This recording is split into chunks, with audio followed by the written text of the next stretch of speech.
Hello everyone, welcome back to Magnet Brains. My name is CS Payal Popli and जैसे कि आप मेरे पीछे देख ही सकते हैं, इस पर्टिकुलर वीडियो में भी हम पढ़ने वाले हैं CUET का सिलेबस।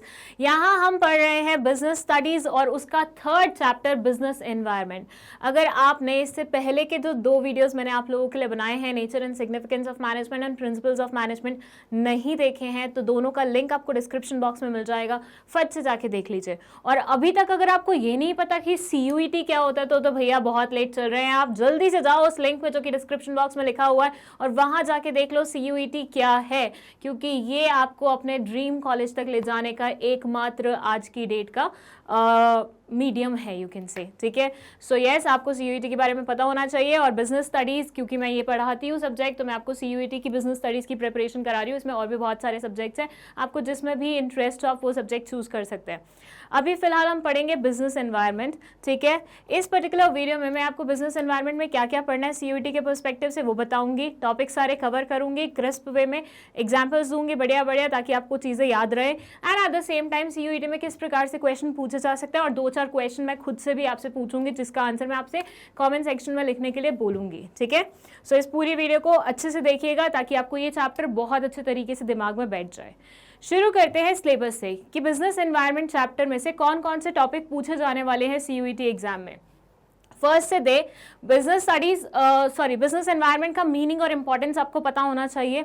उसके बाद उसकी जितनी भी डायमेंशंस हैं, economic, social, technological, political and legal, इसके एग्जांपल्स भी देखेंगे हम बहुत सारे। ठीक है, एंड उसके बाद इकोनॉमिक एनवायरनमेंट इंडिया का और उसका इम्पैक्ट मतलब जितने भी गवर्नमेंट पॉलिसीज आई हैं पास्ट में, उनका इम्पैक्ट क्या रहा है इंडिया पे, इंडियन इकोनॉमी पे, वो सब पढ़ेंगे। लाइक हमारे यहाँ पे 1991 में रिफॉर्म्स आए थे, LPG रिफॉर्म्स जिन्हें बोला जाता है, उनका क्या इम्पैक्ट हुआ था, उनका क्या मतलब है, वो सारी चीजें हम यहाँ पे पढ़ने वाले हैं। ठीक है, तो शुरुआत करेंगे हम बिजनेस एनवायरनमेंट से और इसके मीनिंग से। चलिए अब क्या करते हैं, एक छोटा सा एग्जांपल ले लेते हैं इस पर्टिकुलर कॉन्सेप्ट को समझने के लिए। ठीक है, और जैसे कि मैंने आपको पहले ही बताया, CUET में मैंने प्रॉमिस किया है हमारे SEO टीम के लीडर से, अमय से, कि मैं हर एक वीडियो में उसी का ही एग्जाम्पल लूंगी। तो आज भी हम उसी का ही एग्जाम्पल ले रहे हैं। सो ये है हमारे अमय भाई साहब। ठीक है, और आज ये बने हैं कबाड़ी वाला।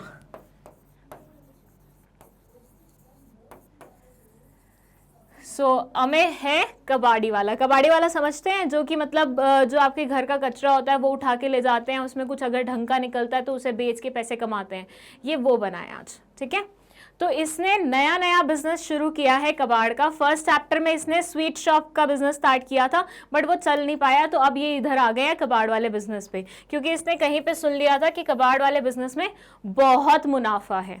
ठीक है, तो इसने बोला चलो अब ये भी ट्राई कर ही लेते हैं एक बार।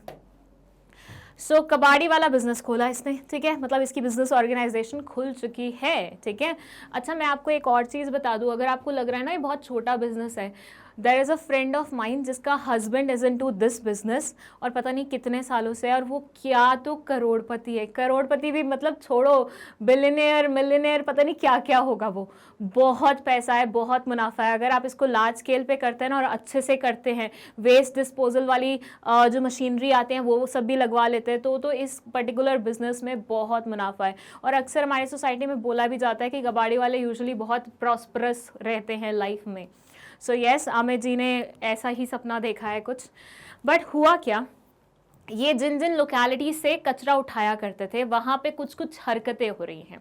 जैसे कि जिस लोकेलिटी से ये जिन दो घरों से, एक्चुअली आई शुड से, ये सबसे ज़्यादा कचरा उठा के लेके जाया करते थे, उन दोनों घरों का घर आमने सामने लोकेटेड था। तो एक दिन क्या हुआ, एक घर से कचरा निकल के दूसरे घर की तरफ जाने लग गया। वो लिक्विड वाला कचरा था, तो उसके घर में जाने लग गया। तो वहाँ पे उसके घर में स्मेल आने लग गई। उसने जैसे ही दरवाज़ा खोला कि ये स्मेल कहाँ से आ रही है, ये कचरा कहाँ से आ रहा है, तो उसने देखा सामने वाले घर से कचरा आ रहा था। तो इन दोनों की हो गई बहुत बुरे वाली झड़प। इन्होंने बोला तुम्हें तमीज़ नहीं है, घर के बाहर कचरा रख देते हो, ये कर देते हो, वो कर देते हो, ये अच्छी खासी लड़ाई झगड़ा हो गया। ठीक है, तो इन दोनों का बहुत बुरा वाला लड़ाई झगड़ा हुआ और इन दोनों ने उस लड़ाई झगड़े में पूरे मोहल्ले को इकट्ठा कर लिया था। तो मोहल्ले वाले ने इकट्ठे मिलकर डिसाइड किया कि अब कोई भी घर से बाहर कचरा नहीं रखेगा, खुद ही कचरे को डिस्पोज करके आएंगे कहीं पे भी दूर जाके।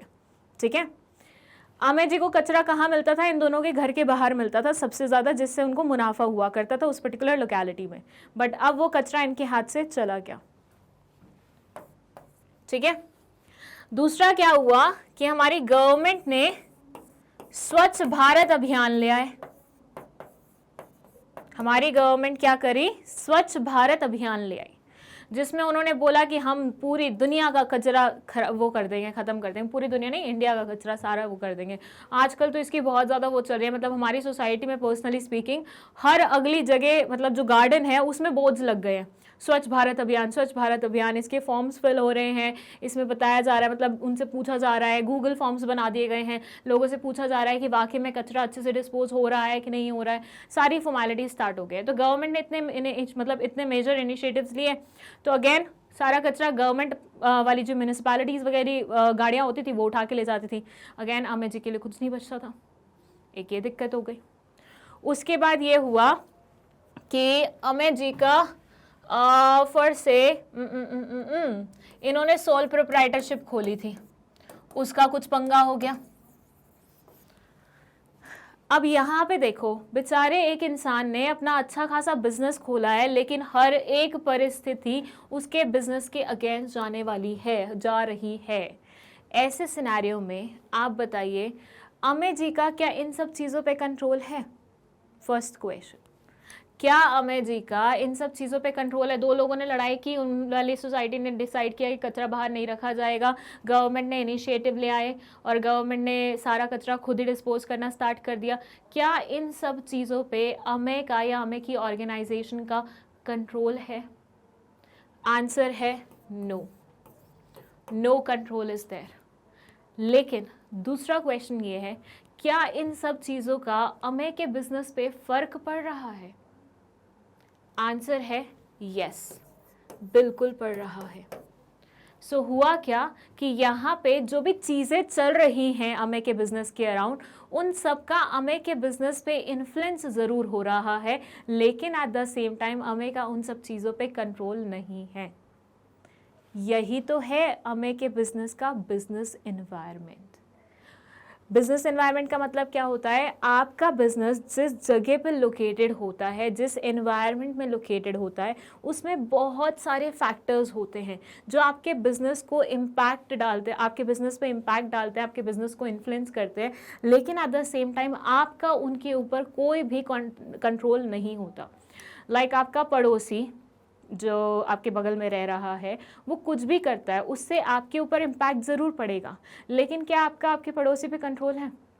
लाइक कभी कभी क्या करती थी मैं ना, लेट नाइट मुझे गाने सुनने की आदत थी और मैं स्पीकर पे गाने सुनती थी। तो हमारी पड़ोस वाली आंटी बीच बीच में आके कई बार बोलती थी मेरा सर दर्द हो रहा है, ये हो रहा है, वो हो रहा है। मतलब मैं मानती हूँ गलत चीज़ है मेरी, मैं कई बार उनकी बात सुन के बंद भी कर देती थी, बट मेरी आदत थी, मैं भूल जाती थी बार बार। सो यहाँ पे मैं उनकी पड़ोसी थी, मेरी हरकतों की वजह से उनके ऊपर इम्पैक्ट हो रहा था, लेकिन क्या उनका मेरे ऊपर कंट्रोल था कि वो आके बोलती बंद कर, और मैं बंद कर देती। वो रिक्वेस्ट करती तो मैं बंद कर देती, लेकिन कोई आके मुझे इंस्ट्रक्ट करे बंद करे तो मैं बोलूँ मैं अपने घर में कर रही हूँ यार, it has nothing to do with you, so मैं नहीं बंद करूँगी, राइट। सो कंट्रोल भी नहीं होता उन चीज़ों का हमारे ऊपर, मतलब कंट्रोल भी नहीं होता हमारा उन चीज़ों के ऊपर, and at the same time वो चीज़ें हमें इन्फ्लुएंस भी करती हैं। और यही होता है आपका बिजनेस एनवायरनमेंट, मतलब अगर बिजनेस के पर्सपेक्टिव में बात करें तो, और वैसे अगर नॉर्मली बोले जनरल लैंग्वेज में तो ये होता है हमारा एनवायरनमेंट। सो एनवायरनमेंट हर वो चीज़ है जो आपको सराउंड करती है, जिसका आपके बिजनेस पे इम्पैक्ट हो सकता है, लेकिन एट द सेम टाइम आपका उस चीज़ के ऊपर पूरी तरह से कंट्रोल हो, ऐसा पॉसिबल नहीं है। ठीक है, सो यहाँ आ जाते हैं। It says the term business environment means the sum total of all the individuals, institutions and other factors. हर इंसान, इंस्टीट्यूशन जो भी आपके बिजनेस के अराउंड है, और सारी फोर्सेस जो आपके बिजनेस के कंट्रोल के बाहर है, बट आपके बिजनेस की परफॉर्मेंस को इन्फ्लुएंस कर सकती है, आपके बिजनेस की परफॉर्मेंस को इन्फ्लुएंस कर सकती है। जैसे हमें के बिजनेस की परफॉर्मेंस इन्फ्लुएंस हुई बाकी सब चीज़ों से। फिर ये बोलते हैं the economic, social, political and technological and other factors which operate outside a business enterprise also form part of business environment.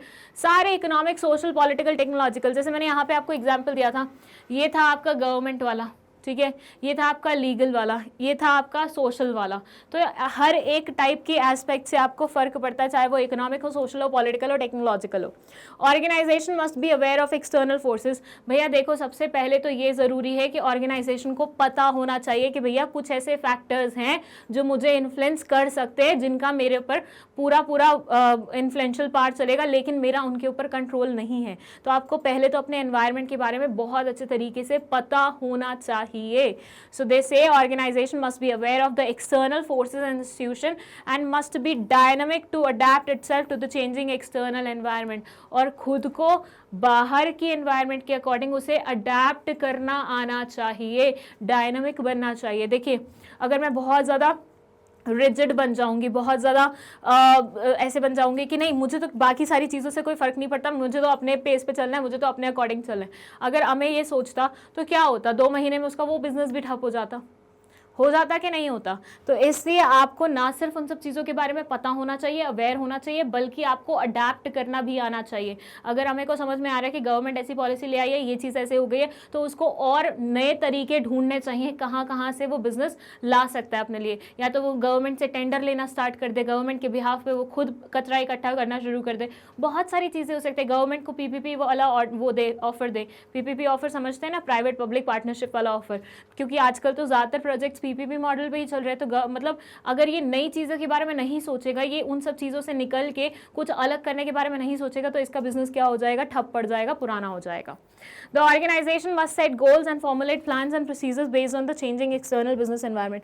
Organisation को हमेशा अपने गोल्स, प्लान्स एक्सटर्नल एनवायरनमेंट के अकॉर्डिंग भी रखने चाहिए थोड़े बहुत। मतलब आप जब अपने गोल्स सेट कर रहे होते हैं, आप जब अपने ऑर्गेनाइजेशन के लिए पॉलिसीज़ बना रहे होते हो, हमेशा बोला जाता है ना कि साइड में देख लो क्या चल रहा है, क्योंकि आपने प्लान्स बना लिए, आपने पॉलिसीज़ बना ली, आपने सब कर लिया, लेकिन उसके बाद आपने बहुत बाद में देखा कि जो हमारे एग्जिस्टिंग एनवायरनमेंट है उसमें तो बहुत सारे चेंजेस हो गए हैं। तो आपके प्लान्स, पॉलिसीज़ के कामयाब होंगे? बिल्कुल भी नहीं होंगे, कोई मतलब ही नहीं बनेगा उनका।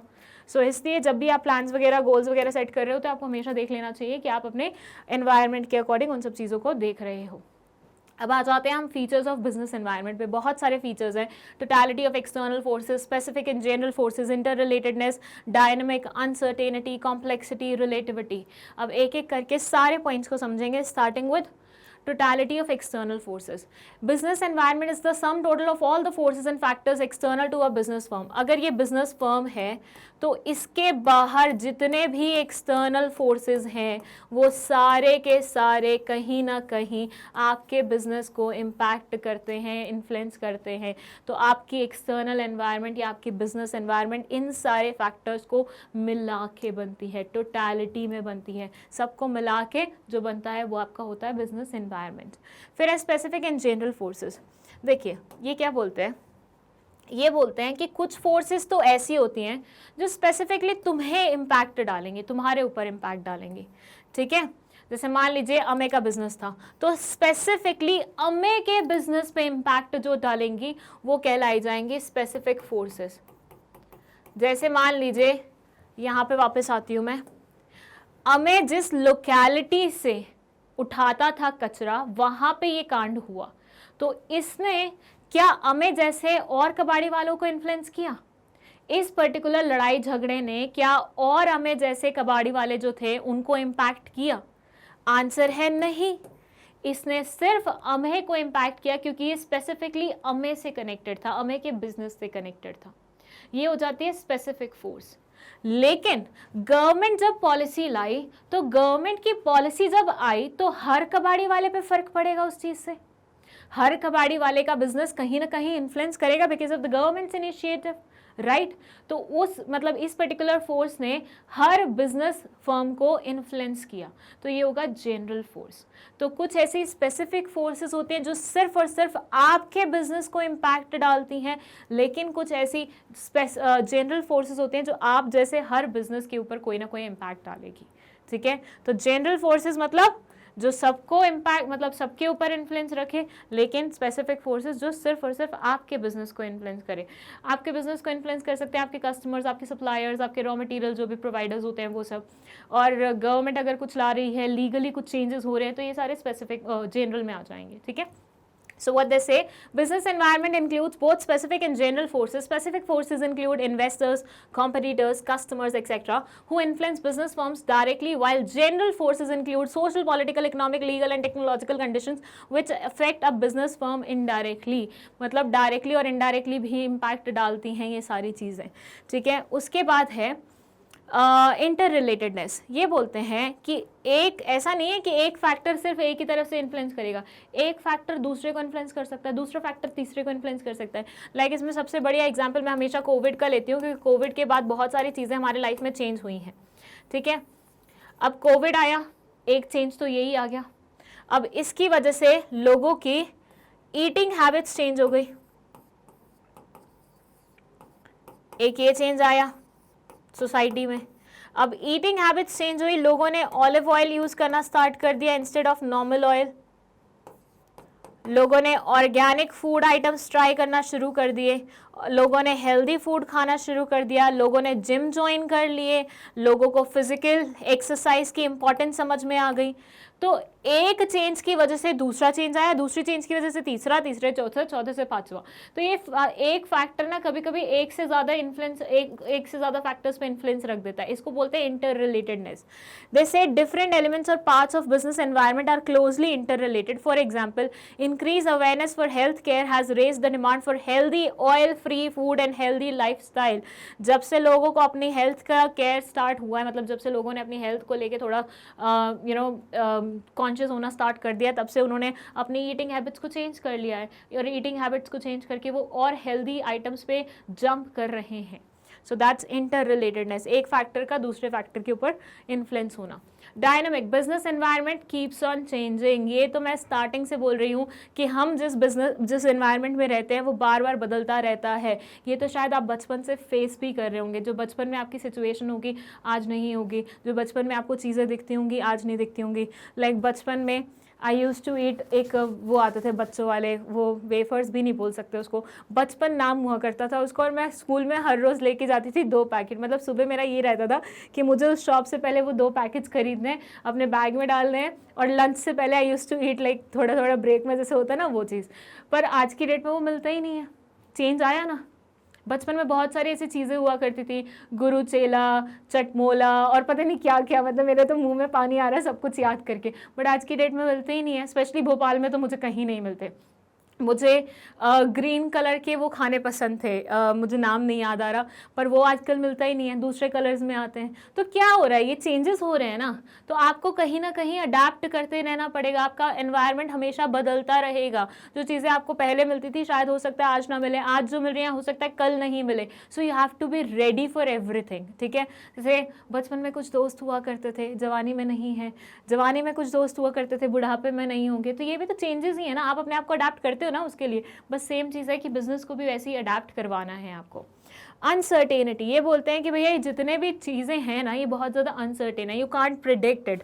मैं ये नहीं बोल सकती कि कल ऐसी सिचुएशन होगी, कल मैं बीमार पड़ूंगी। अरे मेरे को कैसे पता मैं बीमार पड़ूंगी या नहीं पड़ूंगी? कल मैं इतने बजे शूट करने आ जाऊंगी, मतलब पक्का ही आ जाऊंगी। अरे मैं अपनी तरफ से प्रॉमिस कर सकती हूँ, बट कल अगर मान लीजिए कुछ ऐसा हो जाता है जिसकी वजह से मैं नहीं आ पा रही, फॉर से मैं बीमार पड़ गई, या मुझे कहीं काम आ गया, या मुझे कॉलेज से कॉल आ गया, या कुछ भी ऐसा हो गया, तो कैन आई एक्चुअली प्रिडिक्टेड कि कल मैं इस टाइम पे यही काम कर रही होंगी या ये काम नहीं कर रही होंगी?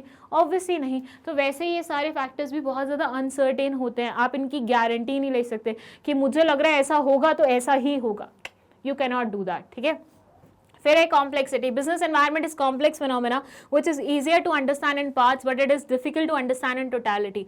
बिजनेस एनवायरनमेंट ना पार्ट्स में समझना तो बहुत ज़्यादा ईजी है, लेकिन जब एकदम सारे फैक्टर्स आ जाते हैं, इधर से टेक्नोलॉजिकल, इधर से सोशल, इधर से ये, इधर से वो, तब उस टाइम पे उस पर्टिकुलर एनवायरनमेंट को समझना बहुत ज़्यादा डिफिकल्ट हो जाता है, ठीक है। तो बिजनेस एनवायरनमेंट बहुत ज़्यादा कॉम्प्लेक्स है और उसे टोटलिटी में समझना is very difficult. Since the business environment consist of various inter related and dynamic forces, it is difficult to understand the constants of a given environment. चलिए, relativity. Business environment is a relative concept whose impact differs from country to country, region to region and firm to firm. ये बोलते हैं कि भैया देखो, जहाँ पे भी तुम्हारी ऑर्गेनाइजेशन है ना, उसमें आपको कहीं ना कहीं अलग अलग एनवायरनमेंट फेस करने को मिलेंगी। लाइक अगर तुम फॉर से एक शॉप खोलते हो, मैं बोलती हूँ गाँव में, ठीक है, और तुमने सेम तरह की शॉप शहर में खोली, फिर तुमने सेम तरह की शॉप यूएसए में खोली, फिर तुमने सेम तरह की शॉप जापान में खोली, क्या सेम इम्पैक्ट होगा तुम्हारी शॉप पे हर एक चीज़, हर एक जगह का? ऑब्वियसली नहीं। वहाँ के जो भी फैक्टर्स होंगे वो तुम्हारी शॉप को इन्फ्लुएंस करेंगे। तो ये बहुत ही रिलेटिव कॉन्सेप्ट है, जिस जगह पे होती है ना उस जगह के अकॉर्डिंग भी बहुत सारे फैक्टर्स वैरी करते हैं। तो you have to ready for that also.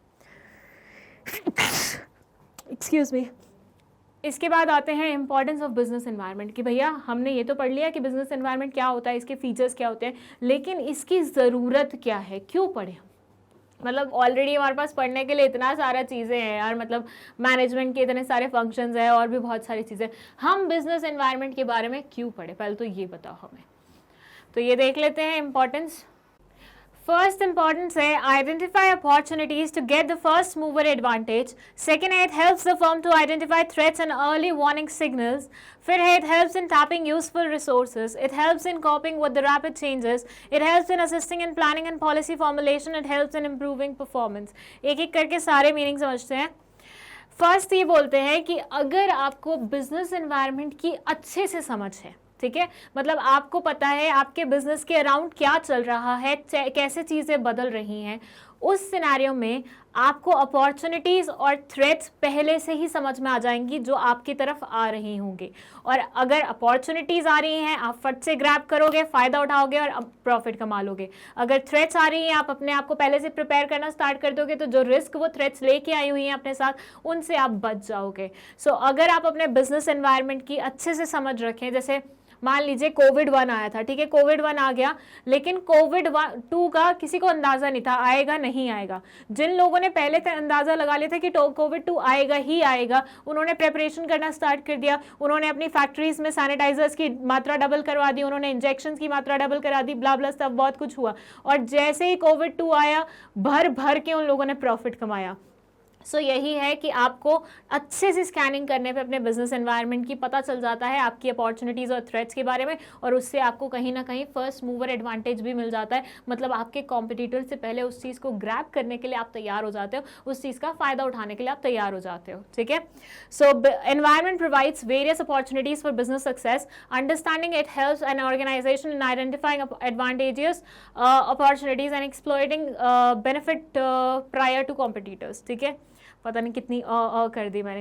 Anyway, second point है it helps the firm to identify threats and early warning signals. जैसे कि ऊपर वाले पॉइंट में लिखा हुआ है अपॉर्चुनिटीज़ के बारे में, साथ ही साथ मैंने आपको थ्रेट्स के बारे में भी एक्सप्लेन कर ही दिया। यहाँ उन्होंने अलग से पॉइंट मेंशन कर दिया कि अगर आप अपने एनवायरनमेंट की स्कैनिंग अच्छे से करके रखो, पहले से पता लगा के रखो, तो आपको पता चल जाता है ये थ्रेट्स मेरे लिए आ रही हैं, और आप उसके लिए प्रिपेयर होना पहले से ही स्टार्ट कर दोगे, ठीक है। So this is the second one. Third बोलता है, it helps in tapping useful resources. Business environment is a source of various resources such as man, machine, money, raw material, power, etc. to a business firm. By understanding the business environment, an enterprise can design policies to acquire the required resources and convert them into the output that environment desires. देखिए, ये बोलते हैं हमें सारे resources कहाँ से मिलते हैं। अगर मैं बिजनेस खोलूँ तो मुझे सारे रिसोर्सेज कहाँ से मिलेंगे? मेरी सोसाइटी से मिलेंगे, मेरे एनवायरनमेंट से मिलेंगे। तो अगर आपको एनवायरनमेंट की अच्छे से समझ है, मुझे पता है मुझे रॉ मटेरियल्स यहाँ से भी मिल सकते हैं, यहाँ से भी मिल सकते हैं, लेकिन यहाँ से मुझे सस्ते दाम पे मिल सकते हैं, यहाँ से मुझे थोड़ी सी मेहनत करनी पड़ेगी, मुशक्कत करनी पड़ेगी और महंगे दाम पे मिलेंगे, तो मैं यहाँ वाले पे जाना प्रेफर करूँगी।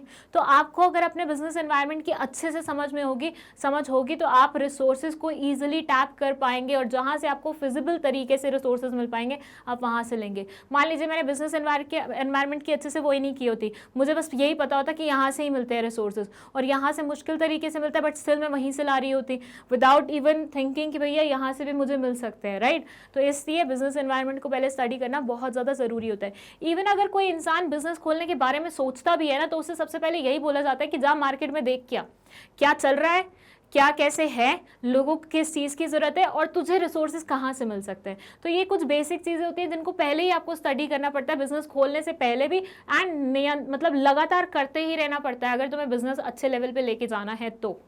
फिर it helps in coping with rapid changes. भैया देखो बिजनेस एनवायरनमेंट बदल रहा है, हमने पहले ही पढ़ लिया, इट्स ऑफ डायनामिक नेचर कि भैया बदलता रहता, कभी भी कांस्टेंट नहीं रहता।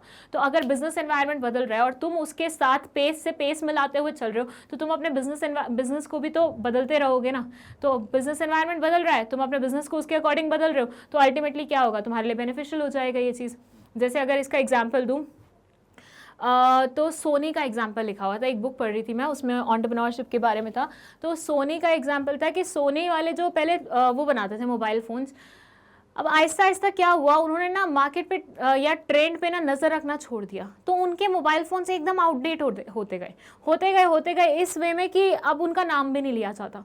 सेम गोज़ फॉर नोकिया भी कब एनवायरनमेंट से साफ हो गया पता ही नहीं चला, जबकि नोकिया डोमिनेटिंग वो था, मतलब सबसे ज़्यादा मोबाइल बिकते थे नोकिया के। उसके बाद सैमसंग की बात करें, सैमसंग की 2-3 चीज़ों की कमज़ोरी थी, उसके मोबाइल फट जाते थे, उसने ध्यान नहीं दिया उस चीज़ पे, बैटरी पे फोकस नहीं किया, कहाँ गया सैमसंग पता ही नहीं है आज की डेट में। आजकल क्या चल रहा है, एप्पल चल रहा है, वीवो चल रहा है, या फिर 2-3 चाइनीज़ ऐसे और फ़ोन चल रहे हैं, यही सब चल रहा है ना। क्यों? क्योंकि बाकी सब ने अपने आप को बदलते वक्त के साथ बदला नहीं, और as a result of it वो मार्केट से आउट होते गए। नेक्स्ट है helps in assisting in planning and policy formulation. देखिए, हम प्लानिंग जब भी करते हैं, हम फ्यूचर के बारे में कर रहे होते हैं। अगर फ्यूचर की प्लानिंग करनी है, फ्यूचर आपने तो देखा नहीं है, लेकिन अगर आप अपने बिजनेस एनवायरनमेंट को अच्छे से एनालाइज कर लो कि ये अपॉर्चुनिटीज आ रही हैं, ये थ्रेट्स आ रही हैं, ऐसा हो सकता है, वैसा हो सकता है, तो आप अपनी प्लानिंग उसके अकॉर्डिंग करोगे, और जिसकी वजह से आपकी प्लानिंग बहुत ही सॉलिड तरीके से होगी। मतलब आपका प्लान इस तरीके का बनेगा कि कल अगर चेंजेस होते भी एनवायरनमेंट में, तो आपने पहले से वो फोकस करे हुए थे, आपको उससे फर्क भी नहीं पड़ेगा, आपका प्लान बिल्कुल इंटैक्ट रहेगा।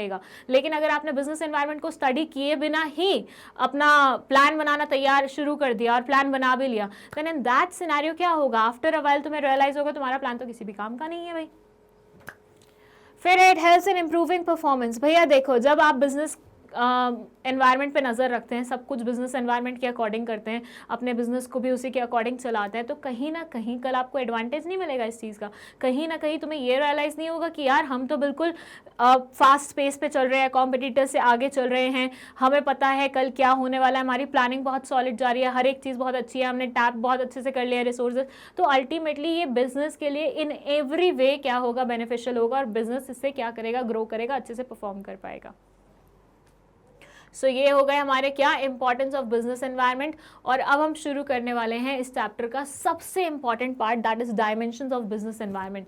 देखिए, बिजनेस एनवायरनमेंट क्या होता है वो समझना जरूरी था, इंपॉर्टेंट समझना जरूरी था, फीचर समझना जरूरी था बेसिक नॉलेज के लिए। लेकिन जहां से सबसे ज्यादा क्वेश्चन पिक किए जाते हैं, स्पेशली एमसीक्यू नेचर के, वो ये पार्ट है। बिजनेस एनवायरनमेंट के अलग अलग डायमेंशंस होते हैं, मतलब जो वो फैक्टर्स की बात कर रहे थे ना कि बिजनेस एनवायरनमेंट में बहुत सारे फैक्टर्स होते हैं, तो वो फैक्टर्स को ना हमने कुछ डिपार्टमेंट्स में सेग्रीगेट किया हुआ है। वो 5 डिपार्टमेंट यहाँ पे लिखे हुए हैं। First is economic, second is social, third is technological, fourth है पॉलिटिकल, फिफ्थ है लीगल। मैं आपको थोड़े से एग्जाम्पल दे देती हूँ इन सारी चीज़ों को और अच्छे से समझने के लिए। इकोनॉमिक्स, आपने इकोनॉमिक्स पढ़ा हुआ है? इकोनॉमिक्स में आपने बहुत सारी चीज़ें पढ़ी होंगी, इन्फ्लेशन, डिफ्लेशन, या फिर नेशनल इनकम, या फिर फॉर से पर पर्सन इनकम, और भी बहुत सारी ऐसी चीज़ें। तो हर वो टर्म जो कि ऐसे मतलब इकोनॉमिक सब्जेक्ट से वो होगी, एसोसिएटेड होगी, वो यहाँ पे आएगी। मतलब इसके एग्जाम्पल में आप नेशनल इनकम ले सकते हैं, इसके एग्जाम्पल में आप पर पर्सन इनकम ले सकते हैं, इसके एग्जाम्पल में आप इन्फ्लेशन, डिफ्लेशन ले सकते हैं, इसके लिए आप इकोनॉमी में कितनी करेंसी अभी है, मतलब चल रही है सर्कुलेशन में, वो सब ले सकते हैं। तो सारे एग्जाम्पल जो कि इकोनॉमिक से एसोसिएटेड होंगे वो इस डायमेंशन में कवर किए जाएंगे। जबकि लोगों के बारे में बात होगी, होली, दिवाली, फेस्टिवल्स वगैरह, ट्रेंड्स के बारे में बात होगी, तो मतलब उसका मतलब है वो आपको सोशल एनवायरनमेंट की तरफ लेके जाने की कोशिश कर रहे हैं। टेक्नोलॉजिकल में अगर मान लीजिए वो वाईफाई की बात करते हैं, इंटरनेट की बात करते हैं, वो किसी ऐसे टेक्नोलॉजिकल फीचर के बारे में बात करते हैं, वो एआई की बात करते हैं, आर्टिफिशियल इंटेलिजेंस, तो मतलब उनका कहना ये है कि वो आपको टेक्नोलॉजिकल एनवायरनमेंट के टूवर्ड्स डायरेक्ट करना चाहते हैं। पॉलिटिकल में जब वो नेता के बारे में बात करें, पॉलिटिकल पार्टी के बारे में बात करें, गवर्नमेंट अभी कौन सी है उसके बारे में बात करें, गवर्नमेंट की आइडियोलॉजी क्या है उसके बारे में बात करें, तो वो पॉलिटिकल एनवायरनमेंट के बारे में आपको बताना चाह रहे हैं। एंड लास्ट है जब वो रूल्स, रेगुलेशंस, लॉज, एक्ट्स, इन सब चीज़ों के बारे में, पेनल्टीज, इन सब चीज़ों के बारे में बात करें, तो वो लीगल एनवायरनमेंट के बारे में बात करें। ये मैंने आपको एग्जांपल्स बताए हैं, मतलब अगर एमसीक्यू आएंगे ना तो इस नेचर के आएंगे। फिर से मैं बोलती हूँ, फिर से मैं क्यों बोलती हूँ, मैंने तो इतना बता दिया ना, तो मैं एक बार ये रिवाइज करवा के फिर से मैं तुम्हें क्वेश्चन देती हूँ, ठीक है? तो देख लो, इकोनॉमिक एनवायरनमेंट में इनकम या फिर इकोनॉमिक्स से रिलेटेड जो भी टर्म्स होती हैं उन सब चीज़ों के बारे में बात होगी। सोशल में बेसिकली लोगों से एसोसिएटेड बात होगी, लोगों के ट्रेंड जो चेंज हो रहे हैं, लोगों के ट्रेंड नहीं, लोगों में जो ट्रेंड्स चेंज हो रहे हैं, होली, दिवाली, फेस्टिवल्स, ओकेजन्स, इन सब चीज़ों के बारे में बात होगी। वाईफाई, इंटरनेट वगैरह के बारे में बात हो रही है तो टेक्नोलॉजिकल चीज़ों के बारे में बात हो रही है। नेता वेता के बारे में बात हो रही है, गवर्नमेंट आइडियोलॉजीज़ के बारे में बात हो रही है तो पॉलिटिकल के बारे में बात हो रही है। और अगर रूल्स, रेगुलेशन, पेनल्टी वगैरह के बारे में बात हो रही है तो वो क्या बात कर रहे हैं, लीगल एनवायरनमेंट के बारे में बात कर रहे हैं। ठीक है, तो एग्जाम्पल्स मैंने दे दिए हैं। अब मैं तुमसे पूछती हूँ कुछ क्वेश्चंस। ठीक है, ये मैं इतने ज़्यादा डिटेल में इसलिए नहीं समझा रही हूँ क्योंकि पहले भी बहुत बार समझाया हुआ है, 12th क्लास में हम ये सारी चीज़ें पढ़ के आ चुके हैं, बस मेरे को तुम्हें एक बार से रिवाइज कराना था और एग्जाम्पल्स बताने थे। अब क्वेश्चन नंबर 1 जो तुम्हारे लिए है वो ये है कि अगर मान लीजिए अगर क्वेश्चन आता है कांग्रेस ने अपनी आइडियोलॉजी चेंज कर दी है जिसकी वजह से मार्केट में कुछ बिजनेसेस के लिए अपॉर्चुनिटीज बढ़ गई हैं। कांग्रेस ने अपनी आइडियोलॉजी चेंज कर दी है जिसकी वजह से बिजनेस में, मार्केट में बिजनेसेस, कुछ बिजनेस पर्टिकुलर जो होते हैं वो फ्लरिश कर सकते हैं ना। आप बताइए मुझे यहाँ पे कि ये कौन से वाले एनवायरनमेंट के बारे में बात कर रहा है। और सेकंड क्वेश्चन मैं आपसे पूछ रही हूँ कि कि स्कूल नहीं, चलो स्कूल का एग्जाम्पल नहीं लेते, स्कूल का एग्जाम्पल छोड़ देते हैं, हम एग्जाम्पल लेते हैं बिजनेस फर्म में जो भी इंसान 15 टी शर्ट फर्म के बारे में बात हो रही है, टी शर्ट्स बनती हैं यहाँ पे, 15 टी शर्ट से कम बना के जाएगा उसके 100 रुपये हर रोज की सैलरी में से कटेंगे। 2 क्वेश्चन पूछे मैंने, बहुत जल्दी जल्दी पूछ दिया, आराम से पूछ लेती हूँ, कोई नहीं, आराम से देखो। फर्स्ट है कि कांग्रेस ने अपनी आइडियोलॉजी चेंज की है जिसकी वजह से मार्केट में बहुत सारे बिजनेसेस के लिए फ्लरिश होने का मौका खुल गया है। ये है आपका फर्स्ट क्वेश्चन जिसका आपको आंसर बताना है कि कौन से वाले डायमेंशन के बारे में आपको बता रहे हैं। सेकंड क्वेश्चन मैंने पूछा है कि बिजनेस फर्म है एक जो कि टी शर्ट्स बनाता है और उसने एक रूल सेट किया है कि जो भी इंसान एक दिन में 15 टी शर्ट से कम टी शर्ट्स बना के जाएगा उसके 100 रुपये सैलरी में से डिडक्ट होंगे। ठीक है, ये सेकंड है और आपको बताना है कौन से डायमेंशन के बारे में बात कर रहा है। अब ये दोनों क्वेश्चंस का आंसर मुझे कहाँ पे चाहिए, मुझे कमेंट सेक्शन में चाहिए। हर एक बच्चा मुझे बताएगा फर्स्ट क्वेश्चन का आंसर क्या है, सेकंड क्वेश्चन का आंसर क्या है। ठीक है, और क्वेश्चन नंबर पहले ज़रूर मेंशन करना कि तुम पहले का आंसर दे रहे हो या सेकंड का आंसर दे रहे हो। नाउ लेट्स डिस्कस ये सारे उनमें क्या लिखा हुआ है। इकोनॉमिक एनवायरनमेंट में ये बोलते हैं, इकोनॉमिक एनवायरनमेंट में ये बोलते हैं it has immediate and direct impact on a business, rate of interest, inflation rate, change in disposable income of people, monetary policy, stock market indices etcetera are some economic factors which could affect business firms. Increase or decrease of economic factor result in opportunities or constraint on a business enterprise. यहाँ पे जैसे मैंने आपको 2-3 examples दिए थे, 2-4 examples यहाँ पे भी लिखे हुए हैं उसके। सोशल फैक्टर्स के बारे में बात करें तो ये बोलते हैं business environment includes various social forces such as customs, beliefs, literacy rate, educational level, lifestyle, values, मतलब हर वो चीज़ जो कि लोगों से कनेक्टेड है। Social trends present various opportunities and threats to business enterprise. Example यहाँ पे है the celebration of Diwali, Eid और Christmas in India provide financial opportunities for confectionery manufacturers, garment businesses and many other related businesses. Like Diwali पे हर कोई नए कपड़े खरीदता है तो मतलब जो गारमेंट्स बेच रहे होते हैं उनके लिए तो दिवाली बन जाती है, राइट? वैसा ही कुछ। टेक्नोलॉजिकल एनवायरनमेंट में ये बोलते हैं it includes forces related to scientific improvements and innovations which provide new ways of producing goods और services and new methods and techniques of operating business. ऐसे इंप्रूवमेंट्स, ऐसी साइंटिफिक इंप्रूवमेंट्स जिनसे या तो जो पहले काम हो रहे थे वो थोड़े से और ईजी वे से होने शुरू हो जाएंगे या नए काम ऑल टुगेदर होना शुरू हो जाएंगे, नए प्रोडक्ट्स बनना शुरू हो जाएंगे। ठीक है, a businessman must closely monitor the technological changes taking place in the industry as it helps in facing competition and improving quality of the product. Example, demand for LED smart HD TVs instead of LCD TVs, use of artificial intelligence in various companies etc. Artificial intelligence मैंने पहले भी mention किया था आपके सामने। Political environment में they say it includes political conditions such as general stability and peace in the country. अच्छा ये समझ के रखिएगा जिस country में पीस ही नहीं है, पॉलिटिकल पीस ही नहीं है, उस कंट्री का बिजनेस अच्छा नहीं चल पाएगा। लाइक अगर लेटेस्ट में एग्जांपल लूँ, रशिया और यूक्रेन में वॉर चल रहा था, राइट? तो अब उस वॉर के चलते हुए क्या इन दोनों नेशंस के, चलो रशिया का तो काफ़ी हद तक मान सकते हैं, लेकिन क्या यूक्रेन में जो बिजनेसेस थे वो चल रहे होंगे, चल पा रहे होंगे? ऑब्वियसली नहीं। तो यस, पॉलिटिकल स्टेबिलिटी का होना, पॉलिटिकल पीस होना बहुत ज़्यादा ज़रूरी होता है। And the attitude of the elected government representatives hold towards business. Political stability builds confidence among business community, while political instability and bad laws and order condition brings uncertainty in business activities. Example है, Bangalore is called the Silicon Valley of the India due to favorable political condition provided by the state government to the IT industries. Bengaluru को silicon valley बोला जाता है India का, क्यों? क्योंकि वहाँ पे जो लॉज हैं, जहाँ जो पॉलिसीज़ बनती हैं वो बहुत ज़्यादा फ्रेंडली बनती हैं IT इंडस्ट्रीज़ के अकॉर्डिंग। लीगल एनवायरनमेंट में बोलते हैं, provides various laws and legislations passed by government, administrative order, court judgments, decisions of various commissions and agencies at every level of government, center, state or local. Businessmen have to act according to various legislations and their knowledge is very necessary. For example, advertisement of alcoholic beverages is prohibited. ये बोलते हैं कि भैया हर business firm को legal knowledge बहुत अच्छे से पता होनी चाहिए, क्या चीज़ आपके नेशन में अलाउड है, क्या चीज़ नहीं अलाउड है। लाइक अगर मान लीजिए किसी ने दारू का बिजनेस स्टार्ट किया और वो अगले दिन दारू की एड चला रहा है अमिताभ बच्चन को बीच में लेके कि चलो तुम्हें पीते हुए दिखाना है, तो उन्हें पता होना चाहिए that's not legal in India, you can not like advertise all these things. सो अगर आपको नहीं पता होगा तो ऑब्वियसली आपके पैसे तो एडवर्टीजमेंट में खर्च हुए, ऊपर से जो गवर्नमेंट ने आपके ऊपर जुर्माना लगा दिया वो अलग आपके ऊपर आ गया। चलिए, सो ये हो गए डायमेंशंस, जितने भी 5 थे हमारे अच्छे से हमने कंप्लीट कर लिए हैं। बस अब आ गए हैं आपके इकोनॉमिक एनवायरनमेंट इन इंडिया, मतलब जो चेंजेस मैंने आपको बताए थे 1991 के रिफॉर्म्स जो बताए थे उनके बारे में हम फाइनली बात करने वाले हैं। This is the last topic जो इस पर्टिकुलर चैप्टर से रिलेटेड है।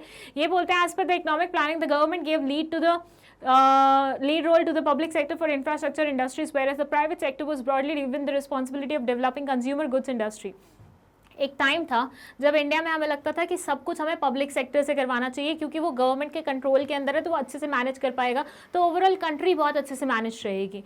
बट हुआ क्या, उसका एक दुष्परिणाम ये हुआ कि जो पब्लिक सेक्टर वाले लोग थे वो बहुत ज़्यादा लिथार्जिक होते गए। उनको लगा यार हम काम करें नहीं करें, ऑफिस में बैठने की हमें पेमेंट मिल जाती है तो हमें काम करने की ज़रूरत नहीं है। आहिस्ता आहिस्ता इस लेड बैक एटीट्यूड के कारण पूरी हमारी इकोनॉमी क्या हो गई, मतलब एक जगह स्टैग्नेंट हो गई, चलना बंद हो गई। क्यों? क्योंकि प्राइवेट वाले जिनके अंदर एफिशिएंसी थी, जो प्रॉफिट के पीछे शायद भागते और प्रॉफिट कमाने के लिए ज़्यादा काम करते, उन लोगों को तुमने काम करने का मौका नहीं दिया, तुमने पब्लिक सेक्टर के ऊपर सब कुछ छोड़ दिया और उनको तुम ऑफिस में बैठने के आने के पैसे दे रहे हो, चाहे वो काम करें या नहीं करें। अब ऐसे में ये लोग काम करना चाहते हैं लेकिन कर नहीं पा रहे हैं, ये लोग काम नहीं करना चाह रहे, बैठे बैठे पैसे कमा रहे हैं, तो क्या होगा अल्टीमेट इकोनॉमी का, वो स्टैग्नेंट हो जाएगी, चलेगी ही नहीं। तो यही इफेक्ट हुआ कि पब्लिक सेक्टर पर ज़्यादा रिलायंस शो करने की वजह से कहीं ना कहीं पूरी कंट्री को सफर करना पड़ा। At the same time government impose several, और जो प्राइवेट सेक्टर को आपने थोड़ा बहुत काम करने की परमिशन दे भी रखी थी, वो भी इतने सारे रिस्ट्रिक्शंस रेगुलेशंस के अंदर थी, इतने सारे कंट्रोल्स लगाए हुए थे कि कोई चाहता भी ना तो भी काम नहीं कर पाता। अगर मेरे को मान लीजिए प्राइवेट सेक्टर खोलना है, मतलब प्राइवेट सेक्टर में कोई इंडस्ट्री खोलनी है, तो मेरे को इतनी सारी रेगुलेशन देख के लगेगा यार इससे बढ़िया तो मैं कहीं जॉब ही कर लूँ यार, इससे मतलब इतना दिमाग नहीं खराब होगा मेरा, ठीक है। तो यही बहुत सारी रेगुलेशंस, कंट्रोल्स, रिस्ट्रिक्शंस लगाने की वजह से कहीं ना कहीं हमारी इकोनॉमी पिछड़ती गई।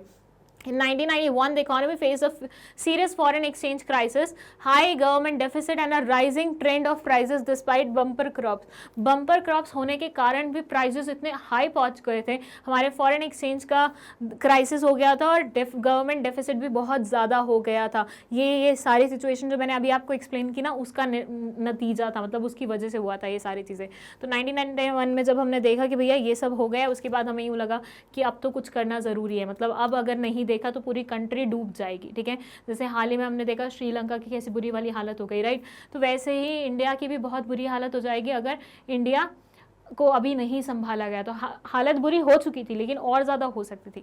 तो 1991 में न्यू इकोनॉमिक पॉलिसी करके एक पॉलिसी आई, जिसके चलते हुए बहुत सारे चीज़ें हमने चेंज करी हमारी इकोनॉमी के साथ, जैसे कि reduce number of industries to 6 under compulsory licensing scheme. पहले कोई भी इंडस्ट्री स्टार्ट करने से पहले लाइसेंस लेना पड़ता था, लेकिन अब हमने सिर्फ 6 इंडस्ट्रीज ऐसी रखी जिसे स्टार्ट करने से पहले आपको लाइसेंस लेना पड़ेगा, उसके अलावा बाकी सारी इंडस्ट्रीज लाइसेंस फ्री बना दी। रोल ऑफ पब्लिक सेक्टर को लिमिट कर दिया, 4 इंडस्ट्रीज रखी स्ट्रेटेजिक इंपॉर्टेंस की, मतलब पहले जो सारी इंडस्ट्रीज पब्लिक इंडस्ट्रीज हुआ करती थी, अब बस 4 इंडस्ट्रीज स्पेसिफिकली इंडस्ट्री रहेंगी पब्लिक वाली, बाकी सबको प्राइवेट कर दिया। और ये 4 भी वो हैं जो स्ट्रेटेजिक इंपॉर्टेंस की है, मतलब जो देश के लिए बहुत ज़्यादा ज़रूरी है। Disinvestment was carried out in case of many public sector enterprises, बहुत सारे पब्लिक सेक्टर एंटरप्राइजेस में से गवर्नमेंट का शेयर निकाल के प्राइवेट लोगों को इन्वेस्टमेंट करने के लिए बोला गया। Policy towards foreign capital was liberalized and in many sectors 100% foreign direct investment was allowed। जो पॉलिसी थी फॉरेन कैपिटल की वो उसको लिबरलाइज कर दिया थोड़ा सा, और कई कई चीज़ों में 100% FDI अलाउ कर दिया। FDI का मतलब है फॉरेन डायरेक्ट इन्वेस्टमेंट, मतलब जब सामने वाला इनडायरेक्टली आके आपके कंट्री में इन्वेस्ट करता है तो 100% कुछ कुछ चीज़ों में हमने अलाउ कर दिया था पहले, जो कि नहीं था, पहले हम बहुत रिस्ट्रिक्टेड रहते थे। Automatic permission was granted for signing technology agreements with foreign countries, अगर फॉरेन कंट्री के साथ आपको टेक वाला कोई भी कॉन्ट्रैक्ट साइन करना है, कोई भी डील साइन करनी है, तो उस टाइम पे आपको ऑटोमेटिक परमिशन मिल जाएगी, अलग से जाके नहीं लेनी पड़ेगी। कई कई चीज़ों में अप्रूवल मोड चलता था कि आपको पहले जाके परमिशन लेनी पड़ती थी, वो एक और हेडेक हो जाती थी।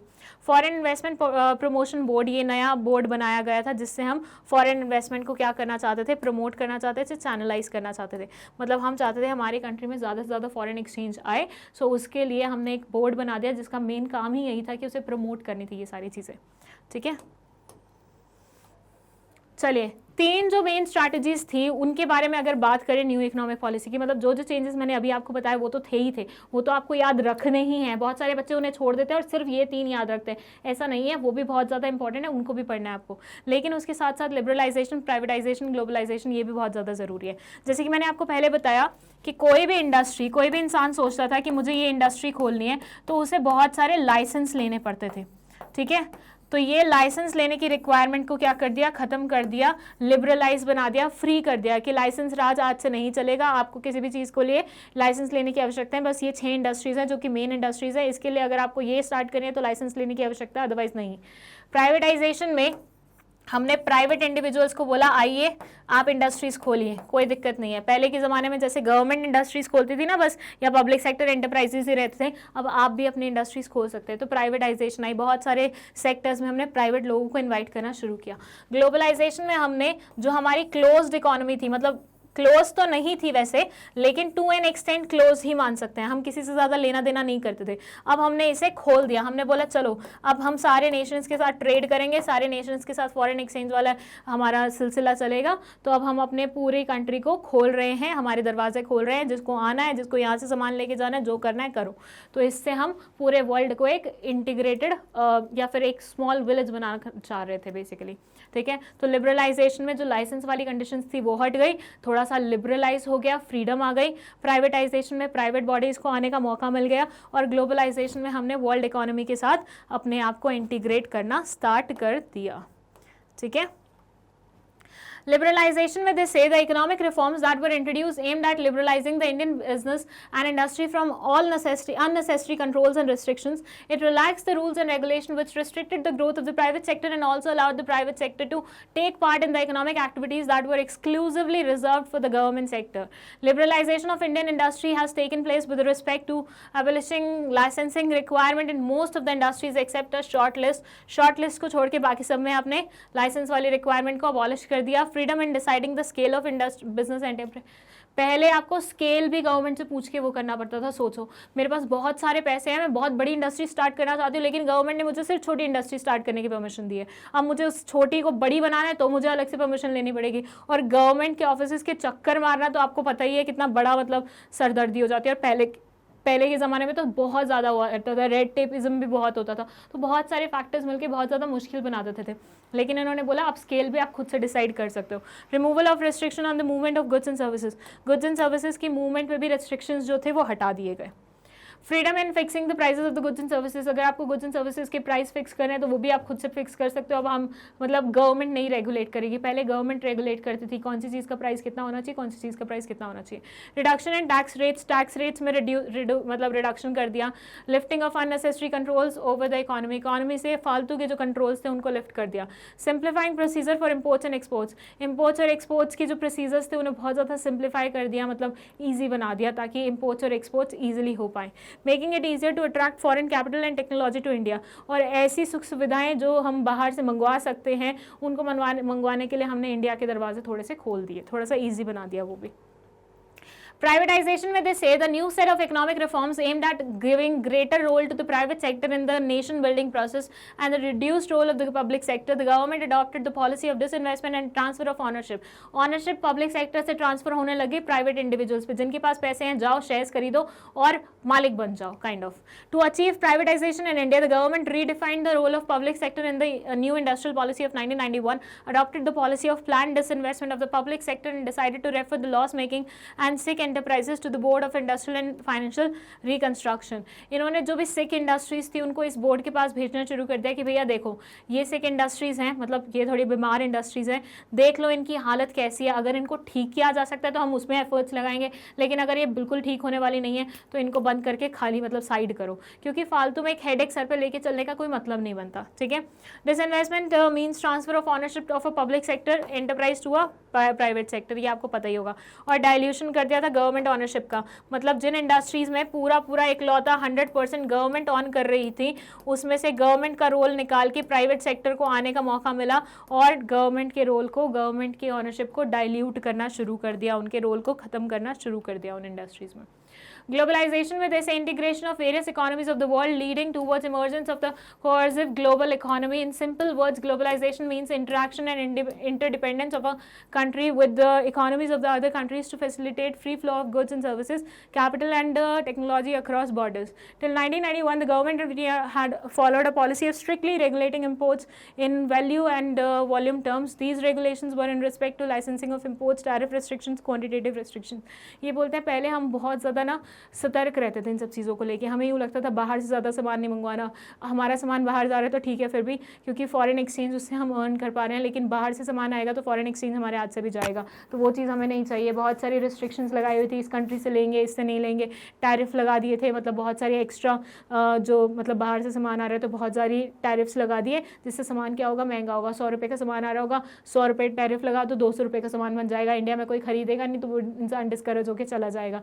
तो ऐसी सारी चीज़ें हम पहले करके रखते थे, बट अब हमने वो भी थोड़ा सा खोल दिया।